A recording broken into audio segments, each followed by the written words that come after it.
Welcome back to the Positive Adjustment Show, everybody. My name is Blaine Fyan. I'm the founder of the Real Value Group and the Coaching Academy. I'm here with my great friend, Mr. Mark Skapanitz, founder of the 100% Real Estate Appraisers Facebook group, one of the largest industry-only Facebook groups for appraisers, also president of the AGA. Mr. Mark Skapanitz, my friend, how are you? I'm doing good. Just staying busy, doing what I got. Self-quarantined? For now, No, I was out today, did a couple inspections today. I'm going to be back out again, doing a couple tomorrow, but just taking the necessary precautions and doing what I got to do. Yeah, and so that's what we wanted to talk about today. We actually had a plan to do a different show, and Mark and I chatted and said, you know what, this is kind of taking over everything. I think we need to address it. Let's talk about it. We'll scrap our plans for the original show, and we'll do that another time. So today's show, we're going to be talking about the coronavirus, COVID-19. Of course, neither of us are virologists. Neither of us are doctors. We have no intention of giving you the same old advice that you've seen a million times probably on social media. Everybody knows. You're intelligent people, so everybody knows what you're supposed to do, washing your hands and taking the necessary precautions. But since this is the Positive Adjustment Show, I think Mark and I both agree, we want to kind of bring some positive light to the whole situation. This is not necessarily a positive situation to talk about. It's an international pandemic, and it has a lot of people, of course, scared, has a lot of people nervous, has a lot of people worried, maybe rightly so, maybe not. We don't know. Obviously, if you're affected physically by it, we know there's, people have passed away from it. So that's a very scary situation. Of course, what we want to talk about is our viewpoint on how to go about life and business during this particular pandemic. I'm going to bring real quick some positive news to the beginning of the show. One, the stock market. If you look at the stock market this morning, it's up. I haven't looked at it in the last hour or so. I'm not big. I've got lots of investments, but I'm not big on looking at it daily, weekly, or even monthly. I check it every now and then because I'm a long-term investor. Anytime we have those days where the markets are shaken and we say, worst drop in 12 years to the Dow and to the S&P and all these other, listen, if you get roped into that kind of thing, your blood pressure is going to follow the Dow and the S&P, which only weakens your immune system. And as we know, part of fighting a virus is having a strong immune system. So one of the things I would recommend is don't get all attached to the markets. Markets today were back up. Have they fully recovered? I don't believe they have. Will they fully recover? Could they go back down? They possibly could. But one of the big things we're going to talk about, I think, is what we can control and what we can't. We cannot control the market. So jumping on that roller coaster and riding that wave with a sense of no control over what happens is only bad for you, the viewer, and the roller coaster rider. Would you agree? Oh, absolutely. 1,000%. It comes down to what you can control and what you can't. And yeah, things like this affect you mentally. You get worried, things start to go crazy in your body and your mind and everything. But I mean, what are you going to do? I mean, what can you do when things like that happen? You can't do anything about it. You just got to wait it out, see what happens, and hope for the best, that things will turn around and go in a better direction, which I believe they are now. So yeah, I agree 1,000% on that. Yeah. And for anybody who's new to this whole thing, if you haven't been reading, the coronavirus has probably been around for centuries. The first cases were found in the 1960s. It's been named the coronavirus. There's basically 4 types. Humans can only get 2 types. This is, I'm assuming from what I've read, this is a new strain of it, this COVID-19 strain. But coronavirus is not new. So those of you who think this is some crazy, wild new virus, it's a new strain. I'm assuming, again, from the news, we haven't built up an immunity to it, which is maybe why it's having the potential effect that it's having on some people. But again, it's not new. It's a virus. It can be potentially bad. We have to take care of ourselves. Again, and I'm not going to go over what you already know, because every third post on Facebook and everywhere else, every social media is telling you what you need to do. Posts from doctors at Johns Hopkins, and somebody's got a friend of a friend of a friend who is in Italy, and they're posting, and here's how serious it is. We get it. We get it. Take it seriously. I hope to bring a little bit of maybe viewpoint from the Stoics. I talk in the podcast all the time about Stoic philosophy, which basically, if you're not familiar with the Stoics, most people would just kind of relate Stoicism to kind of keeping a stiff upper lip in the face of storms and cold weather and down times in our lives, just kind of keeping your head up, which of course it is. But the Stoics always looked at these kind of things, and they looked at it from three different positions: physics, logic, and ethics. And so I think, although I tend to go about things and just say, I'm healthy, I have a strong immune system, I work out all the time, I eat fairly healthy, I don't think I'm really a candidate for it. I don't think my immune system has been compromised, but it's not about me. And so I think that's where the Stoics would say, from an ethical standpoint, we've got a responsibility to the public. And so even those out there who might say mass hysteria, I've said it myself, and I agree there's mass hysteria. But those who might say the mass hysteria is the big problem, not necessarily the virus, I think it's kind of like global warming. Even if you don't agree that the climate is changing that way, or that there is global warming, I think we need to act as if that our ethics would dictate, what regardless of what I believe, I think it's important to act as if it's real, as if it's as dangerous as they say. And I have an ethical responsibility to the public, to the elderly, to the immunocompromised within my community, not to be a carrier, not to be a spreader of this particular virus. Well, see, you made a point there. I don't care what you believe. I care what I believe, and the information that I'm taking in, and the stuff that I'm learning. Because once I start caring about what everybody else is caring about, then, it just might as well just throw it out the door. Might as well just start listening to everybody else. Might as well start getting into a panic, or just, hey, it's no big deal. You're not going to die from this. I mean, the flu kills more people every year, and blah, blah, blah.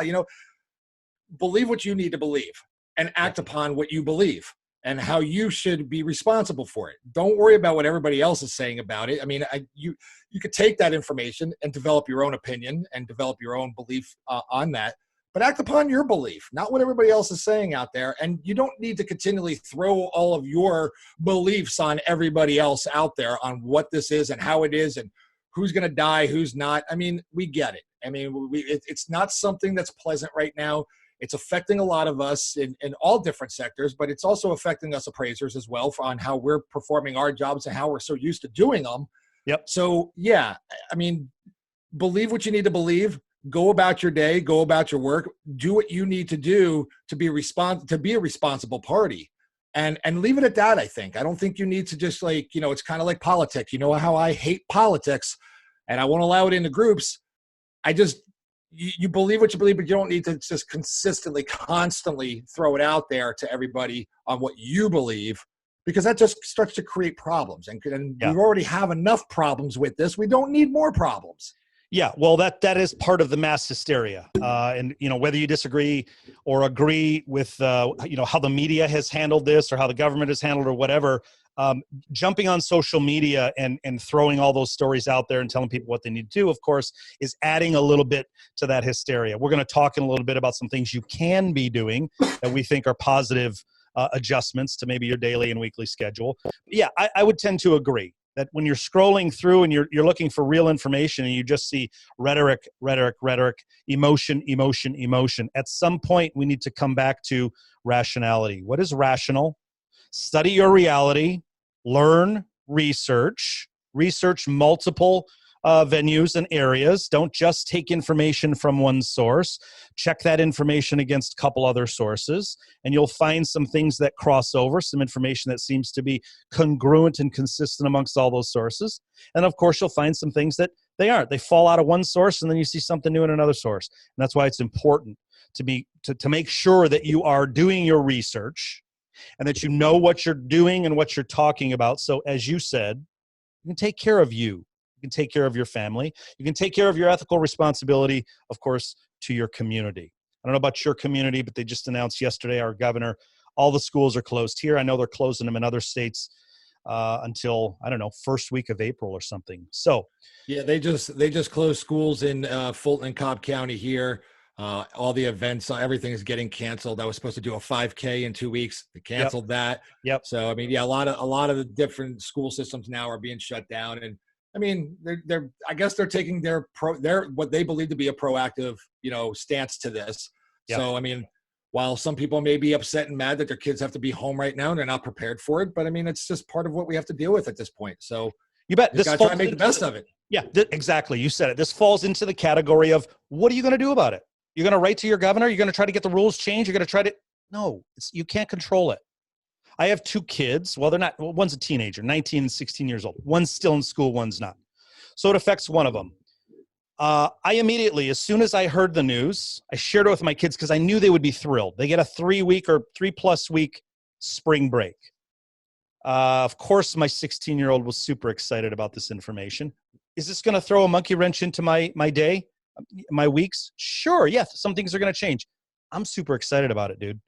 To be honest with you, to spend that time with my kids when they're not in school, when they're not stressed out, when my 16-year-old isn't carrying a 90-pound backpack with all the books and all the homework that he has to do, all the sporting events have been canceled. I would love to have watched him play rugby, starting rugby this year and doing all that stuff. I get to spend time with my kid.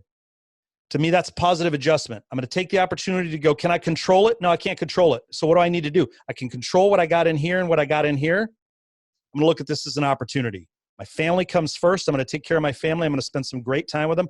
We're going to have an awesome time over the next 3 or 4 weeks, whatever it turns out to be. Now, this is what we call first order consequences. This is the initial fallout. We are, of course, going to see second and third order consequences to the financial system, to supply chains. They're already talking. Things in China have gotten better, by the way. They've closed all of these, something like 14 or 16 temporary hospitals that they had set up for victims of the COVID-19 or the coronavirus. And all of those are closed now. From the news stories that I've read, and I've read several, the last victim, the last patient walked out. They're closing them down. So the virus has subsided to a large degree where it supposedly started. And now it seems to be making its way, of course, around the world. But that's good news.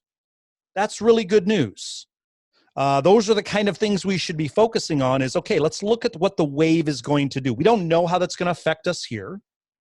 All we know is what we can respond to and what we react to. I would recommend responding over reacting. Reacting is negative, means you're behind. Responding means you're in front of the situation. I recommend everybody respond and respond appropriately with rational thinking instead of just emotional thinking. Because we don't know what the second order, third order consequences are going to be to our businesses, our lives, our families. What do you think about that? Where do you see things going? I agree with you, but I mean, it's like, we saw some posts today about, hey, the president's going to be having a news conference, may do a national state of emergency. How is this going to affect us as appraisers? Is this going to affect the GSEs? Is this going to affect Fannie Freddie? Are we not going to be able to go out and do our jobs? I mean, what's it? We don't know. We don't know what this is going to entail just yet. And I guess that's like your second and third wave of what you were talking about. So we don't know. And until we do know, I mean, speculating and stuff like that is just not going to do any good. I'm just going to continue to keep doing what I'm doing. I'm going to continue to make my inspections. I'm going to continue to do my job until somebody tells me I cannot do it. And when they tell me that I cannot do it for a specific reason, well, then that's when I will stop doing my job and hopefully look into, if I have to look into other things. I mean, trying to create, the scenario and trying to solve it and everything, it's just not going to do you any good. So kind of work with it, keep up with the news, keep up with everything, keep up with the profession, follow what's going on with the banks, lenders, and everything else, because they're going to be putting out, information and that pertains to us, that pertains to our profession. So you want to stay up to date with that so you know what's going on. Yeah, absolutely agree. Well said. Stay up to date. Take care of yourself, take care of your family, take care of your community. Of course, we've seen in some of the forums some great suggestions from appraisers, things you can ask when you're calling to set the inspection, anybody in the household sick, anybody recently traveled overseas or domestically. Just a couple of things to kind of know what the situation is. We've had a couple in our office, a couple of appointments, people called and said, hey, we're canceling our appointment. We're just concerned. We totally get it. Mm-hmm. Get used to that. It's coming. It will probably come a little bit more. Of course, you can take a few of your own precautions financially. Make sure you're saving, no big expenditures. Make sure you have cash on hand. I won't say make sure you have toilet paper on hand because we already know that situation. But yeah, you have to take care of yourself financially, fiscally, be responsible, and make sure you are prepared for potentially second and third order consequences that we may have no control over. Likely will not. We only have control over how we would respond to those. No, I agree. I mean, I think especially as appraisers, we've seen, you said it, we've seen a lot of good suggestions out there on what you can do, what you maybe you can't do. But for me, for instance, I'm wearing gloves when I go out. I'm not wearing a mask, but I'm wearing a glove and I'm asking questions. When I get to the house, I ask them if anybody, like you said, has been sick or anybody feeling sick, anybody travel overseas. If they answer no and everything, fine. I'll even go as far as asking them, hey, instead of following me around, maybe just sit right here, say, let me go do what I got to do. And then we could talk afterwards, to make that a little bit, put myself at ease as well. For me, it's not so much the worry of catching it because I know I'm healthy. I mean, I know I'm in good shape. I know I'm healthy. It's more so of my responsibility not to bring it home and give it to my wife. And then she takes it to school and then gives it to other people. Or as we are in this profession, I get it and I'm feeling fine for a couple of days. Now I start going into these people's homes and, maybe I give it to them. I think that's more of the concern for me, is to be more proactive and be more respectful of how I'm going to do my business over the next, couple weeks, month, whatever it is, while this is out there, just to be respectful towards others, be respectful to my clients, be respectful to my family, and just take the necessary precautions. But, other than that, what else can I do? I can't control anything else out there. I agree. Yeah, you said it. That's our ethical responsibility to ourselves, our family, and our community, to the elderly, to the immunocompromised, basically to not be, we could already be carriers, to not be spreaders of it, right? This is the whole point of canceling all these events, is to try to lower the curve of transmission. Again, whether we agree or not, I think it's important to act as if this is all the right thing to do. We'll never know. You may never know if you have it. In fact, they say a large portion of the people who might have it may never be symptomatic. You'd be what they call asymptomatic. You don't know. There's people out there that don't know they have it, that they think it's allergies, or exactly, something of that nature as well. Yeah. So yeah, you're right. You may never know, but the least you can do is prepare yourself and just do the right thing for yourself and for your family, for people out there in this time. And, I went as far as to go put on my Google My Business page. I put out a nice little note out there to all the followers and all the people that follow my company, simply saying, hey, we're taking all the necessary precautions in our business and on our inspections. And we hope that you would appreciate that. And, we may ask you some questions, but, that's just what we're doing right now. Sure. These things, they change the way we do business. These are things we can't control, the things that were unforeseen. But every time a blip comes along, it probably forces us to change just a little bit. And if the change is good, if the change helps everybody, of course, we recommend that people take the change, the positive change, and they move forward with it. Of course, positive ways to see things. The market tanks. Well, what's the positive of the market tanking? Things are on sale, folks. Investing. We talk in the coaching program all the time, getting your IRA up to speed. I mean, there are a lot of aging appraisers, 50, 60 years old. Many of them don't have any or very little savings or retirement. These are the times when the market tanks that wealth is actually created. We know a lot of wealth is lost. We get it. Those of you who have 401ks and IRAs and investments, a lot of that is lost. But if you're in it for the long term, eventually it rebounds. If you're starting something called dollar cost averaging, you buy on the trip down. You buy as the market is going down because you're getting bargains all the way down. When it hits the bottom, you buy a little more and then it will start to come up. So if you've been thinking about investing, you can go on, you can download apps now. The Robinhood app, you can download Acorn, you can download TD Ameritrade, you can Schwab accounts. Stash. There's a dozen of them, really good ones. You can fund them very quickly and very easily. It's been a long time, but I think I funded mine within 8 hours with some kind of bank draw. And you can buy and sell stocks. I recommend index funds, putting your money in some index funds, mutual funds. But there's bargains out there. There's a bunch of them. You can look at the airlines. A lot of the airlines are flush with cash right now. They're hurting for sure. Lots of deals on airlines or flights. But as far as investments go, look for the ones that are flush with cash and could probably weather the storm. And a lot of them are selling at huge discounts right now. I know Spirit Airlines was selling at about 30% of what it's been historically selling for. Delta Airlines is down. They're all down.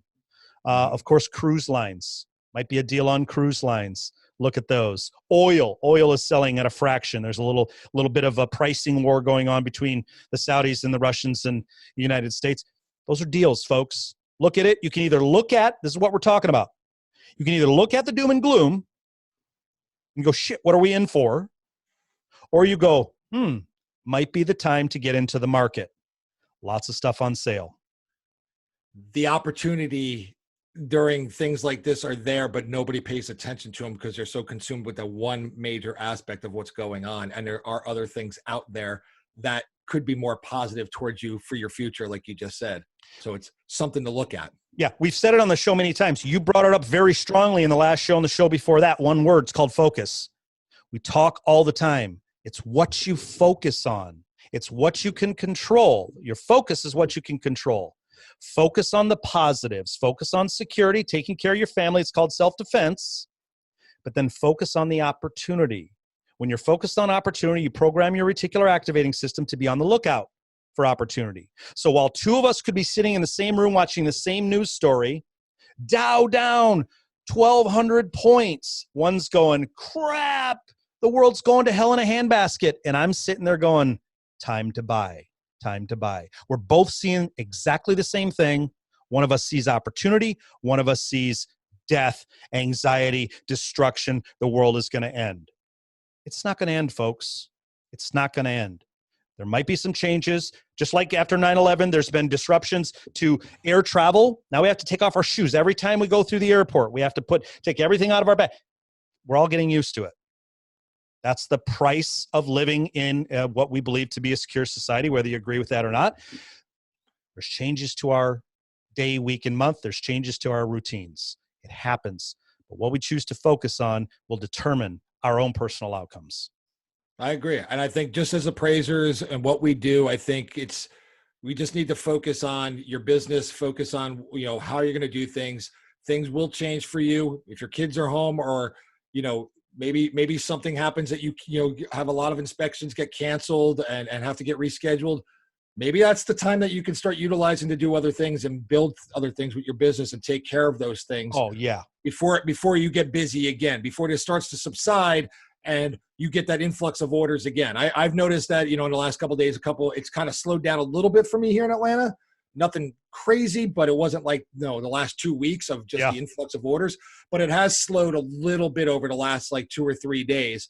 So I'm sitting there thinking, okay, that's pretty good. I'll take this. I'll take this right now. I'm going to take this and then I'll get my orders done. And if nothing really major comes in where I'm crazy, now I can get caught up and go get that mad rush that I had and go through all my financials and go through everything and deal with that aspect of my business. So I just think as appraisers, we just have to kind of just do our job, pay attention to what's going on out there in our profession with this coronavirus and how it's affecting us or affecting maybe the banks and the loans and everything.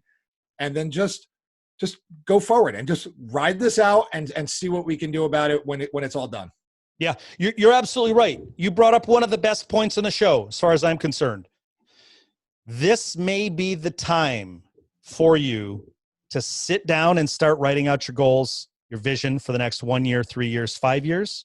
It might be the time to start digging into your profit and loss, to start doing a budget, all the stuff we talk about in the coaching program. You're not going to, if business slows down, it comes to a halt like it did in 2008, 2009, for many appraisers. It's no good just sitting around doing nothing. It will come back, and there's opportunity in the ashes always. This may be the time to sit, relax, do a little meditation, free up your mind, sit down with pen and pad, and start writing things out. Where do I want this thing to be? It's the time that most appraisers complain they never have because they're so busy. Perfect opportunity. perfect positive adjustment to a potentially negative scenario. Well said, my friend. Well said. I try sometimes. Let's end this with a couple positive suggestions. A couple of our appraisers here in our office did this, and I thought it was genius, and they got lots of applause from our realtor and lender partners. And we suggested it to some of our realtor lender partners, and they've gone and done it. And what it was is basically the appraisers in our office found a couple of businesses in our town. One was a restaurant, one was a shop, a store. Just basically interviewed the owner. Hey, what are you doing for this pandemic? And both of these places were taking some precautionary measures, but they were also doing some things to help out the community.